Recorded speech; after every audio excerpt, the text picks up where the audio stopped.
Woo. Did you guys see? That was. I was just saying how friendly people are here. I was just saying that, and look what happened. Listen, we're gonna just give you a still shot right now of this man who we saw in the PassportHeavy video now. So we found him at this cafe, Gâteau in Addis. Here we are, day 4, yeah?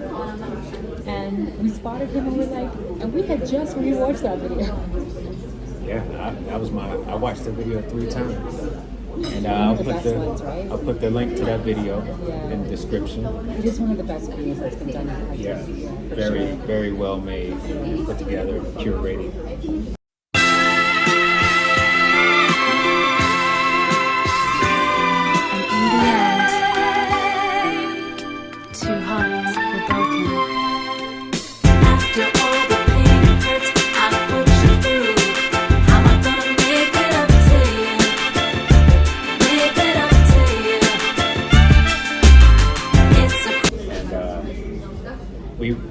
We've already experienced a lot that we didn't expect. More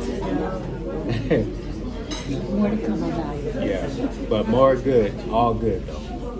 It's one little thing, but we don't let. Two little hiccups. Yeah, we don't let that stop us. 2 little hiccups. But the Most High was showing us something, and I think I figured out why we had to go through a few things to have something else better come our way. So on with this recap of day 3 in Addis Ababa. I definitely got to learn some Amharic. That's my mission to get back. Well, plus Tigrinya.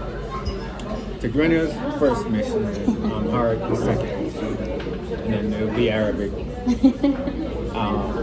So, I speak Amerikaans. Amerikaans is all I need.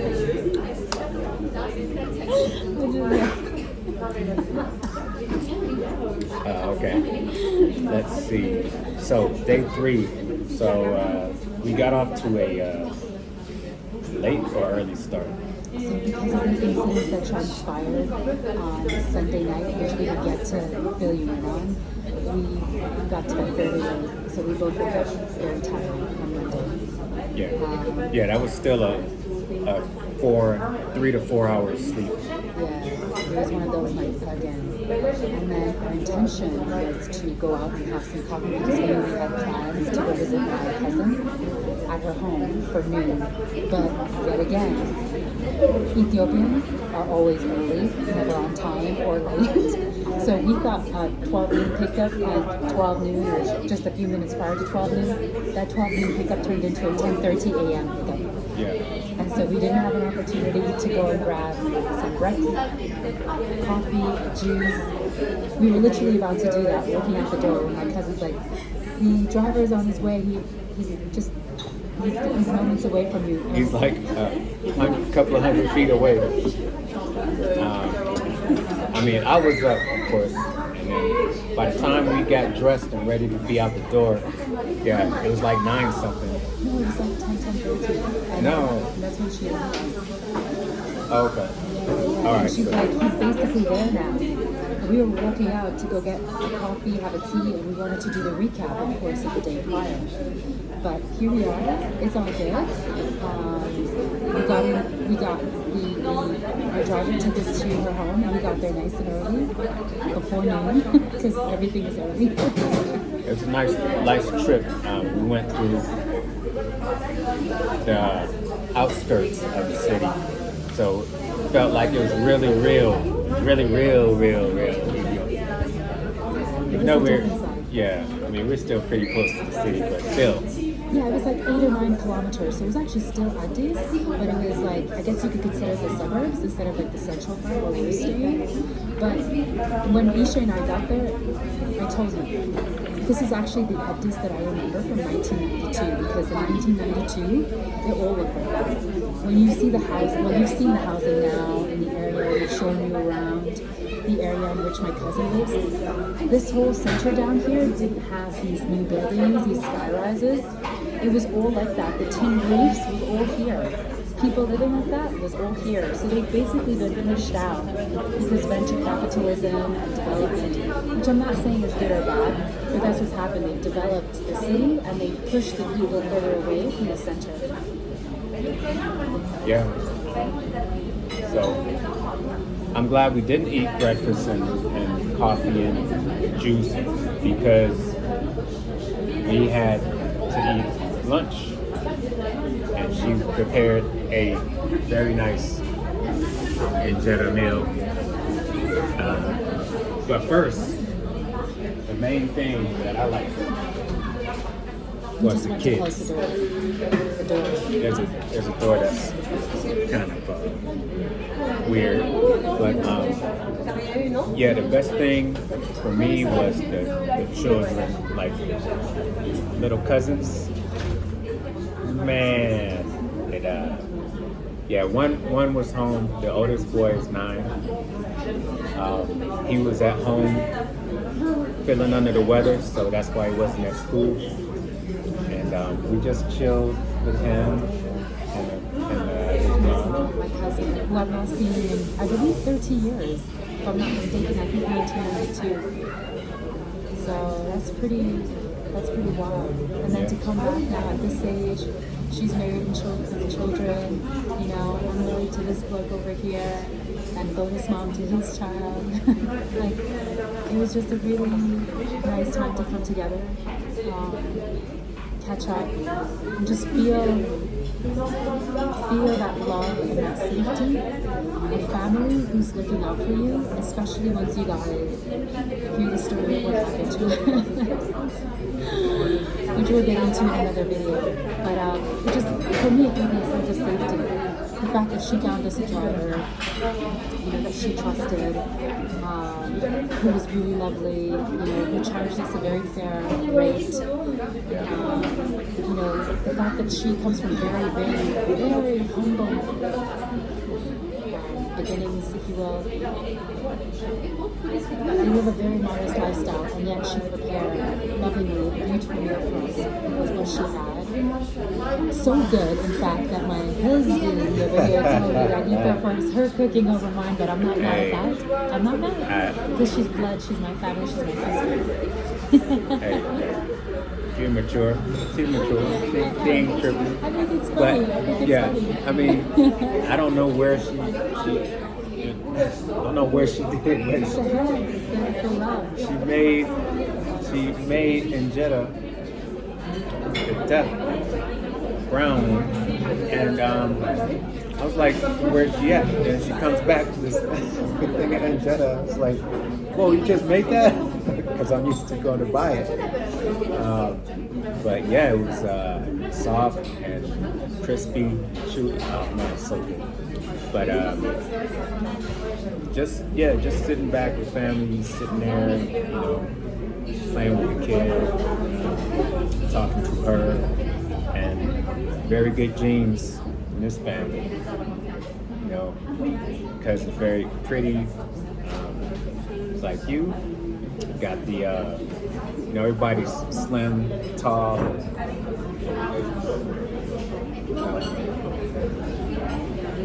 I had to say, hey, you gotta step your game up because your cousin is like,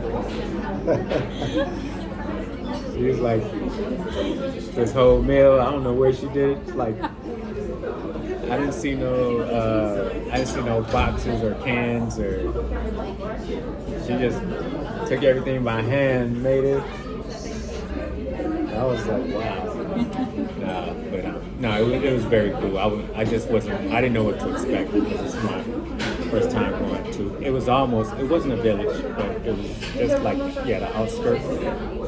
So, yeah, I'm just going blindly, just like, hey, let's go and see some family, and it was just great, just good relaxing time. I actually fell asleep because... You took a nap, you took a siesta, which is what you should do after a delicious meal. Yeah, my belly was full, and I was like, oh, we had Boona. She made food for us. Yeah, we had coffee. So she made us injera. She had a couple of stews. Man, the stews, man. Shiro and the timtimo and the silsi. Yeah, Sipsy. So shiro, timtimo, and silsi, incredible, delicious. You know, and again, like, you know, this my family, both here and in Eritrea, we all come from very, very humble beginnings, like, and you can see that because you've seen the video now. You see how she lives in America. There's so much generosity and love, and there's never any fear of like there's not enough. There's always the idea, the sense is, the feeling is what we have we share, and it will be enough. It will be enough. Not there isn't enough. It's a different way to approach it, and I see that every time I go back to Eritrea as well. But yeah, it felt like such a safe space. And to see, you know, her child be so present with us, even though he was under the weather, you know, yeah, just being respectful, serving us, just being, you know, being a child, but also knowing that he's a child. I hate to say it, but not speaking back, not being moody or rude. Like, you know what I noticed? Like, most houses you go into when they have kids, there's like an abundance of toys and games. They just piled up. Because that's what we do in the West. Every Christmas, birthdays, we're just accumulating stuff. That's, you know, I guess we kind of look at it as abundance, or just like, just doing for our kids what we, you know, we think they would want, you know, just trying to give them the best, but we don't really need to do that, because these kids, they don't have much, you know, I didn't see a whole bunch of, like, a toy chest full of toys and games. Definitely no iPad, because they don't have Wi-Fi. They don't even have a really functioning TV, never mind. No. And even my cousin's phone is, you know, it's a very basic phone. It's cracked. Yeah, we will definitely bring them a TV and a phone. But let me ask you, seeing now, like, because I've been telling you since I met you, I come from humble beginnings, and and that I don't understand, and that I don't understand really, and I grapple a lot with the way kids are raised, especially in America and Canada, more so than Europe, because America and Canada are so excessive. Do you have a greater understanding now of where I'm coming from? Yeah. My frustrations, the excess, and how spoiled the kids are, and bratty and moody. And I'm sorry, but I'm just being honest. Well, you know, I've been all over the world too. I haven't seen anything like in the States. You know, how kids are raised, what they have, how they act, entitlement. I know kids with entitlement issues all day, like personally. Like the minute their iPad breaks, can I get another one? The minute their iWatch is not working, can I get another one? The minute their iPhone is not working, can I get another one? Well, this stuff just grows on trees. At 8 years, 5 and trees. 6 years old, they want a phone. You know, the iPad is not good enough, the tablet's not good enough. Right. But yeah, I mean, and then they don't even engage with each other. They like, just a side tangent. I worked as a cabin crew member, as a flight attendant for many years, and I can tell you that many families get, you know, iPhones, iWatches, and iPads for each one of their kids. What I saw is that these kids don't interact with each other. They're all on their devices. Whereas the kids yesterday, as soon as the other two came home from school, you see how they were all over each other? They were all over each other. They couldn't wait to just play with each other. They're so present, instead of ignoring each other to be on a device. Yeah. And then we took a walk and saw the kids getting out of school and walking home with their parents and stuff. You know, I miss that type of thing. You know, when I know, like in a lot of other countries too, you know, everybody has got to get on a bus to go far away to go to school. I just miss having like some place you can be right there. You can walk to school, walk with your kids, pick them up. That's lacking in a lot of places. Just the way everything's structured, what they doing. Well, I think it's got a nefarious beginning behind why everybody has to get bused to other schools or just going to these places. And the way our suburbs are built, they're not built for riding bikes or walking. They're built for cars. So that's another reason why we can't let kids outside, because cars don't see kids, you know. They're taking lives from cars. So it's you know, no place is perfect, but I think the way things are on the continent are the way things, you know, used to be at one point everywhere else, but I just like that type of living. Very modest. And they have a compound. I mean, she has a house, but they actually have like gated house, but and a yard for them to play in. They actually play around there. So it was after I fell asleep. So anyway, let me go back. We had lunch, and then we had coffee. And even with the caffeine, I was still tired. Right? I was laying on the couch and I'm like dozing off, and she's like, "You can take your shoes off and lay." And then I wake up, I got a blanket on me, a gabby. I'm like, wow. And it was just relaxing, you know. So relaxing. And it was so peaceful there and quiet. Like, it's great to be here in Central Addis, like the hustle and bustle is really nice. But when you go out there, it's so peaceful, it's so removed, and it's all families. It feels really quiet, it feels very safe, it feels very peaceful. No one is pressed, no one is rushed. You can eat, take your time, you can have a nap, take a siesta, you can get up, do what you want to say.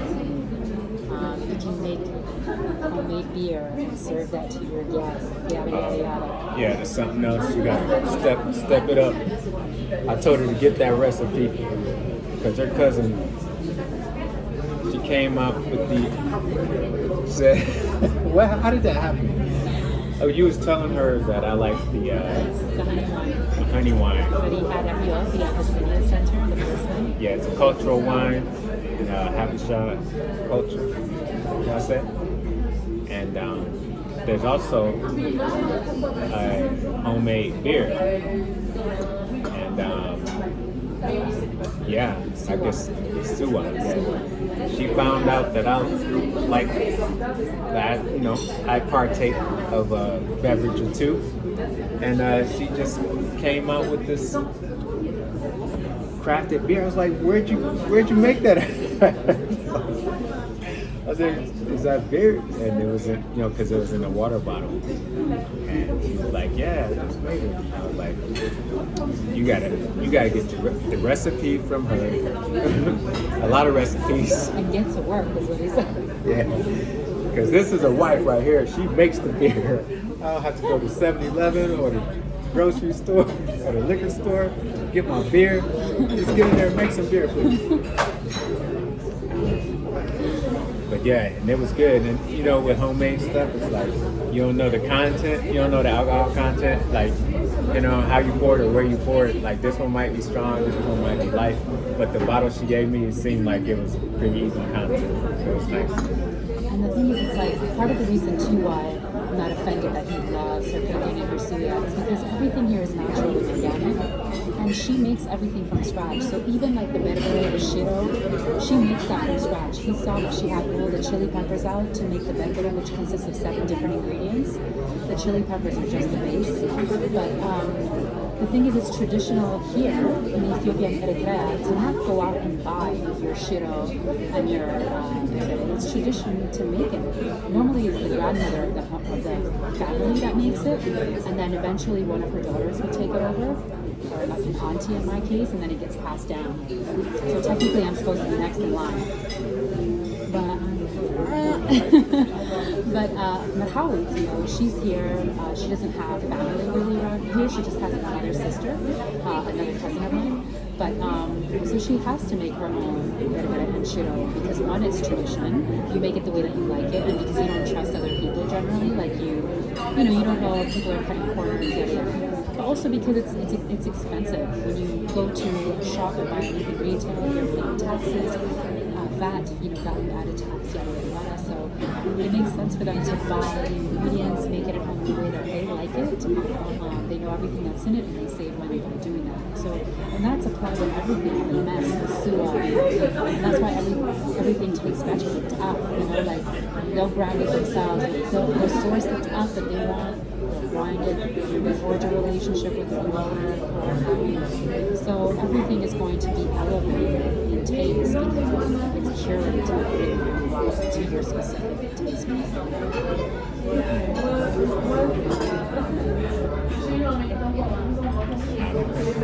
She made a mistake by introducing me to the other family member. I'm like, you've been keeping this away from me. Now I know what you're supposed to do. I know how it's supposed to be now, so you can't hide. You can't say I ain't doing that. Not that you ever say that, but yeah, it was just awesome for me to see that type of that dynamic of housewife, well not housewife, but just wife. Yeah, just wife. Yeah, the way you function, in this type of culture by being, just doing the actual things that wives do. There's no, not like chauvinistic or feministic, but it's roles. So she does her role as wife. Her husband was out working. We didn't even get a chance to see it. We were there all day until after 6. I'm sure he works for 12, 13 hours. Yeah, because he supports 3 kids at home. For sure. But it's funny what... she seemed very happy, even though... Yeah, she is. Very happy. Because, as great as it is to have the opportunity as a woman to create and cultivate a career for yourself, there are trade-offs, right? The benefit that she has as a stay-at-home mom is she gets to really nourish and take care of her kids and her husband and her home in a way that career women just don't have the opportunity to do. And there's beauty in that. We're not saying that there's a wrong or right. Obviously, you have the opportunity to choose. It is, however, more traditional. And I think if you look outside of just Eritrea, you would see that in most countries in Africa. Because the cost of living is still relatively accessible, they're able to keep the wives at home and just function off one income. Where in the West, it's not really sustainable unless you're extremely wealthy. Unless you're extremely wealthy, you pretty much need 2 incomes to survive. Not even to thrive, just to survive. Well, people are definitely going to be working, especially the way we live. You can't help but want a nice big house and all the things. Yeah, you got to furnish that house. Most people live above their means. Most people live paycheck to paycheck. It's just nice to see a society or a situation where nobody's struggling, even though from the outside it may look like somebody's struggling because they don't have this or they don't have that or their house isn't like this. But it seems like when you make you're self-sufficient, you make your own food without having to go and get groceries. It's just, I don't know, it's always a wake up, when I see that. They don't feel the pressure to keep up, to upgrade their phones, to get the latest handbag, just to compete. They don't have credit card debt. They're not inundated by car loans and mortgages,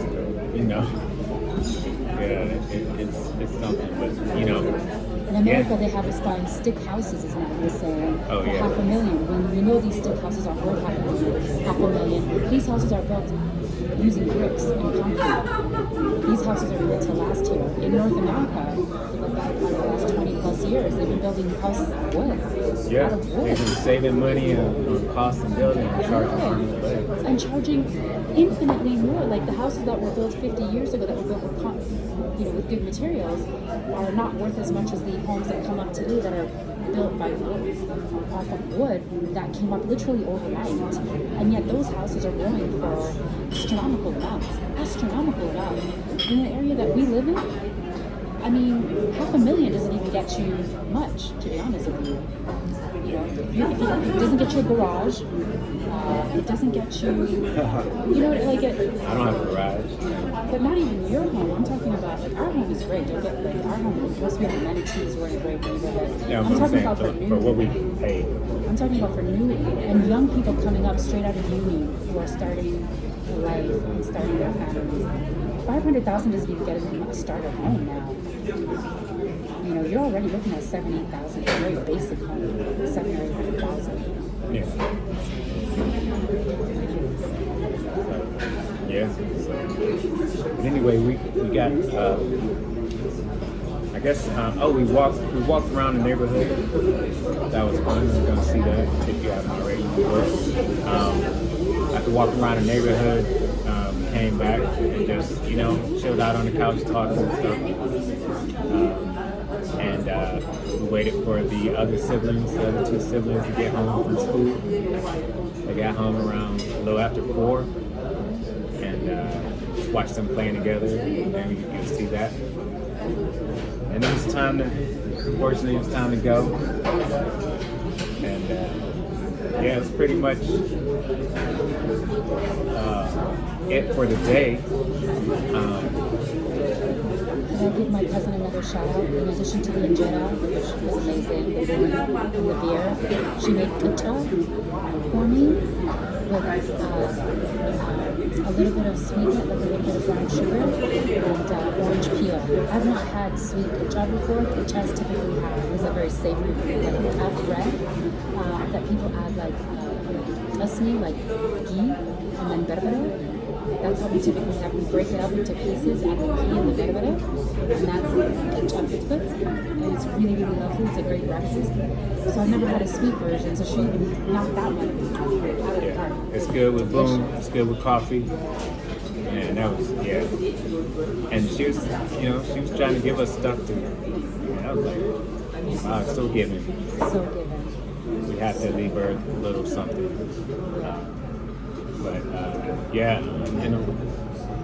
Going home, going back to our place, we just had these, just these thoughts, just like, just how humanity is, just how, like, we're grateful for everything, fortunate, realize blessings. We also contrast that with people who just try to take from other people or try to cheat people. So it's just, that made it more just calming for us to calm down about certain things. So, but anyway, after the nice outing with the cousins, we got back and did some work a little bit in the apartment there, and then we got ready for our other friend, our brother from another mother, Chris Malapi, and we did a great interview with him. I don't know if I posted it already or if I'm gonna post it after this, but you will see it. That is a dynamite interview. So be sure to check that out. That was pretty nice, calm day. It was so calm, so soothing. And we didn't have to rush. Like, we didn't have anything on our itinerary. Like, we got to figure this out. Like, every time we go, we hit the ground running. It's good sometimes, but sometimes we should say, hey, when we get to this place, let's not do nothing for the first day and then go. But it felt good just to really not be on the schedule, not have anything to do. And then it's feeling like we're not on vacation. Like, we got to be up this time, and then now we know that Ethiopia is on they're on a different CP time. This colored people time is on time. There's no lateness. Everything is prompt. So really appreciate that. And this is start different from the other places I've been. I actually like it. I like that. Yeah, I like it. Now that I'm catching on, I like it. Because now we can be prepared. Yeah, because as soon as the sun is coming up, people are up. Like, people are up. You hear kids, machines, cars, people, dogs. Everybody's up at the crack of dawn, like on their way. But you don't feel like you're being rushed though. And I think the reason for that is because, again, outside of central Addis, which is where most of the population resides, is in like this, what you would consider the suburbs if you're coming from the west. Most of them don't have solid access to electricity, including my cousin. So you have to use the day to your advantage. You have, because you cannot rely on artificial lighting. So if you're laying in bed until 10 a.m., you've lost 4 hours of daylight. You don't get that back because there's no guarantee that you'll have lighting later on. And that's how I feel naturally. Like if I'm asleep for too long, I feel like I'm missing out on the day. Like I don't want to waste the day, so I want to get up as early as possible. And that also keeps you healthy. I'm with it, yeah. I love it. I prefer to go to bed early and get up early. Yeah. Go to Because sleep. everyone by like 9:30 they're out. Like at my cousin's house, they're all in bed by like 9. Yeah. So I like it though, because it gets dark at 6, and it's honestly how our ancestors lived, and it's better for our health. You rise and sleep with the sun. Sorry about that, guys. We're next to the door. It keeps swinging open, but yeah, you rise and sleep with the sun, and that's truly the healthiest way to be, and that's from a holistic standpoint. So get with the program. Stop using artificial light to make yourself a quote unquote night owl. No one is actually a night owl because your ancestors were certainly not night owls. And the only reason why we even have this term today is because we have secured electricity in the West that allows us to stay up all night if we want to and entertain ourselves through devices, telly, etc. Our ancestors didn't have that option, so they slept naturally and got up naturally. And you may have heard me say this before, but if you are wanting to heal yourselves, out of a 24-hour day, your body takes 4 hours to heal itself. And those hours are between the hours of 10 p.m. and 2 a.m., period. If you're not asleep by those hours, your physical repair is foregone. It's foregone. I'm just trying to get this done. It's completely foregone. And stress summates in the body. So consider that if you do that over days, weeks, months, and years, how much healing you're foregoing, how much distress you're putting on the body. Also, if you're a person that's struggling with hormonal health, your hormones are only produced in your sleep cycle during the hours of 10 p.m. again and 2 a.m. and then released during the day. It's not that hard. If you want to help heal yourself and you want to be healthier, your best tool before hiring someone like me, a certified and licensed holistic practitioner, is get to bed. Get to bed early, sleep well, get up by 6 o'clock, your whole life will change, guaranteed. Or your money back. Or your money back. That's how confident I am in that statement, 100%. And we know how, without sleep, you just don't think right. You're not sharp. And also your nutrition suffers. You remember we talked about this in the last video, how he was craving on the first day. And that's the same thing for me. When I've not slept, I want bread, pasta. I want fried potatoes, anything, onions. anything that's heavy and starchy, because your body is starved for what it didn't get, which is fuel that is able to accrue and build up throughout the night. So it's a natural response. Excuse us. Look at that pasta. I know. All right. Sorry. So anyway, but I guess I got enough sleep this morning because I was hungry, but I had one of the oranges that our brother Chris brought us From his farm. from his farm that he grew, and they were real oranges that were green. I had an orange and water, and I was craving like something good to eat. So we had salad, and I had salmon bagel. Yeah. I still have some fries because it's lunchtime, but I did have my fruit in the morning. So we almost got some fruit off the road here, but we need to find out what's a decent price to pay, because as soon as they hear my accent, it's over.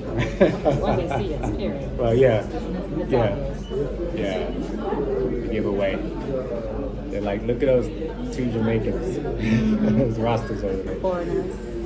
So, Yeah, But anyway, It was an amazing day. amazing day. I'm so grateful you finally got to meet some of your relatives here in Addis. Yeah. Now you know you have family. Yeah, I'll be taking a taxi to get some more beer. I'll bring her the bottles. Give her $50. Give me a case. Make me a case. Here's $50. No, it probably only costs like $2 to get a whole case. I'll give you $50 just to make it. That's my gift. All right, y'all. That's it for the recap of day 3. Yeah. Thanks for tuning in. All right, day 4. Upward and onward. Yes, but before that, we're actually going to drop a video about what happened to us Sunday night. Are we gonna do? Well, hey, people are people wherever you go. Maybe not before, but We'll drop. we'll drop a video to fill you guys in. Yeah. Because we've been dropping little hints that we were maybe scammed, almost arrested. And you guys want to know, right? We kind of teased you with it, so it's only fair we talk about it. You imagine? What say you? It was crazy, but yeah. So wherever you go, there's good and bad. Good and bad. But we're grateful, we're thankful, we're healthy, we're happy. God Yeah, is we're good. not hurt. Everything is cool. Everything's good. It's just a story now. That's all. Story time. Story time. Coming soon. All right, y'all. Peace.